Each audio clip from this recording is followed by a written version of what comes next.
Ego death completely dismantles our mind from the self. We get touched back into the self. We get touched back into the self. And this experience is absolutely transformative. And we need to know what to do with this experience. So this is why in this era that we live in, where we can go down to South America and take ayahuasca, or we can smoke DMT or take LSD, or we can study the teachings of the saints and in non-duality and Advaita Vedanta and yoga and all these profound things that are just one little search away from us intellectually understanding it and working with it. We need to be careful with this stuff. We need to be mature. And we need to respect these things that we're messing with, because when it starts to happen, when the spiritual awakening starts to happen, when the ego death happens, pardon my French, but shit gets real. Shit gets real. Your life can change.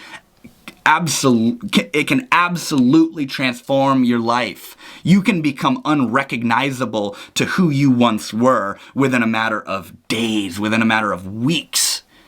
All because of this ego death experience, where you transcend that separate self. You realize that separate self is just this sort of constellation of thoughts and ideas, and it's not actually who you are. So now you're left with, well, who am I?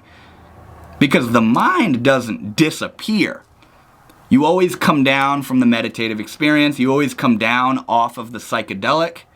And then you're left with your mind once again. And what your mind does is it tries to assimilate that experience it just had. And see, I've heard these psychedelic experiences like ego death or these transcendental spiritual experiences kind of like what we've been doing all our life is like drawing with an Etch-a-Sketch. We've been designing all this stuff. And a psychedelic experience or a transcendental meditative experience or spiritual experience, whatever it may be, it shakes that Etch-a-Sketch up.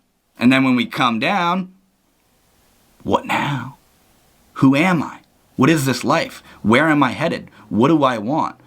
What even is this? What's going on here? You know what I mean? So these spiritual experiences, these mystical, transcendental experiences are no joke.